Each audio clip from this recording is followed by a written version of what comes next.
اب آپ نے سنا جنرل صاحب جو بات ہو رہی ہے اس وقت، ظاہر ہے کہ ایک سول ملٹری تناؤ اپنی جگہ پہ ہے، پرفارمنس کے مسئلے ہیں، ایسے نہیں لگتا معیشت بھی بند گلی میں ہے، سیاست بھی بند گلی میں ہے، اب تو شاید صحافت بھی بند گلی میں ہے، اس کا کیا حل نکل سکتا ہے آپ کے خیال میں جنرل صاحب؟ اور میڈیا پہ جی شور مچ رہا ہے اور جو عام طور پہ لوگ لکھ رہے ہیں،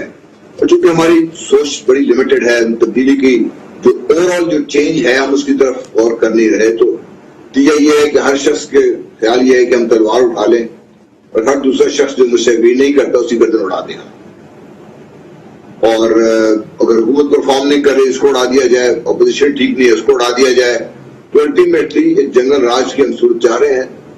وہ ہو نہیں سکتا ایسے۔ اس میں کسی حد تک اپوزیشن کا قصور بھی ہے، ان کے آپس میں اختلافات، آپس کے تضادات اپنی جگہ پر، لیکن اوور دا ایئرز اگر اپوزیشن کا ایک ہی سٹانس رہا ہے کہ یہ سو کالڈ سلیکٹڈ حکومت ہے، یہ جو بھی ہے،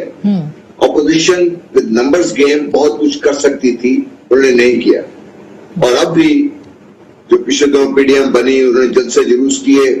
میں پہلے دن سے ہی کہہ رہا تھا کہ یہ کہیں جانے والا نہیں ہے ان کا جو بھی کاروان چلا ہے یہ، کیونکہ کاروان کے مقاصد بالکل صحیح نہیں ہے، اور اس لیے آج کی جو ہم جس ابتلا میں ہم گرفتار ہیں اس میں بہت سی دوسری وجوہات بھی ہیں، لیکن مجھے سب چیزوں سے، اسما میرے دوست دوسرے بیٹھے مجھ سے زیادہ بہترین چیزوں کو سمجھتے ہیں کہ جو حالات اس وقت پیدا ہو گئے ہیں، عام عوام جس کی ہم سب بات کر رہے ہیں وہ اس سارے سسٹم سے لا تعلق ہو کے نہ بیٹھ جائیں، اس سے ایسا ہی ہے، اگر انہوں نے اس سسٹم میں کانفیڈنس ختم کر دیا اور جس کی کوشش کی جا رہی ہے، تو آپ یقین مانیے وہ جو حالات ہیں نا، وہ اس کا میں تو کم از کم سوچ نہیں سکتا کیا ہوگی ہمارے حالات، اس کا ہم متحمل نہیں ہو سکتے، جس کی وجہ سے میری تو ہمیشہ سے یہ خواہش رہی ہے کہ آپ جو مرضی کر لیں، اختلافات اپنی جگہ پہ ہوں، اختلاف رائے ہونا لازمی ہے، اگر دو عقل آدمی بیٹھ کے بات کریں گے تو اس کو آپ حل کرنے کی صلاحیت اگر کسی میں ہے تو سیاستدانوں میں ہے، کیونکہ سیاستدانوں کو ایک ہی خوبی یہ ہے کہ وہ کنسنسس پیدا کرنے کی صلاحیت رکھتے ہیں، اگر وہ بھی یہ صلاحیت کھو دیں گے اور عوام کا لیکن جیسا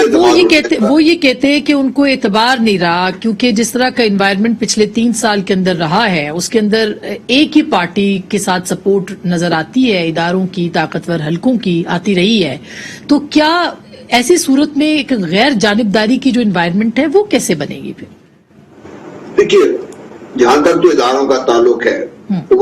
یہی کہنا تبدیلی پہ ہمیں تھوڑا غور کرنا پڑے گا، ماضی کی جو داستان ہے اس کو دہرانے کی ضرورت نہیں ہے، لیکن گزشتہ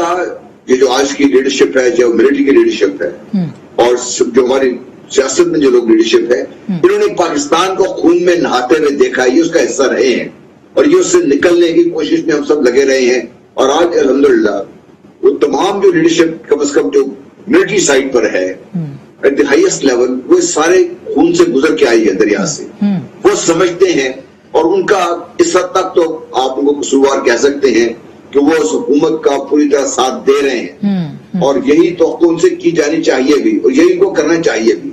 لیکن حکومت چاہے عمران خان صاحب کی ہو یا کسی اور کی ہو، یہ تو ان کے فرائض کو میں سمجھتا ہوں کو آگے بڑھ کے کرنا بھی چاہیے، لیکن اس سے ایک قدم اور بھی آگے تک میں بڑھنے کو تیار ہوں۔ سر وہ تو نہیں کریں گے، وہ تو اپوزیشن سے بات نہیں کرتے ہیں، وہ کہتے ہیں میں طالبان سے بات کر سکتا ہوں، ٹی ٹی پی سے بات کر سکتا ہوں، لیکن اپوزیشن سے بات نہیں کروں گا، وہ تو ان کا پوائنٹ آف ویو بھی ہے۔ ہاں، جب ضد ہو اس قسم کی یا انا کا مسئلہ بیچ میں آ جائے، یا اگر آپ دیکھیے کوئی بھی لیڈر ہر لحاظ سے مکمل کوئی نہیں ہوتا، ہر ایک میں خامیاں بھی ہیں، کمزوریاں بھی ہیں، اور بہت حد تک معاملات کی سمجھ بوجھ کا فقدان بھی ہوتا ہے یا کمی ہوتی ہے، تو جو ان کے ساتھ دوست ہیں یہ ملتے ہیں، اکٹھے کرتے ہیں، اکبر بادشاہ کا سب مثال دیتے ہیں، وہ اتنا کوئی زیادہ بریلینٹ آدمی نہیں تھا، اس کی خوبی یہ تھی اس نے بندے اچھے سلیکٹ کیے، لیکن اس سے بھی بڑی خوبی یہ تھی کہ ان بندوں کا جو اختلاف رائے تھا وہ سنتا بھی تھا،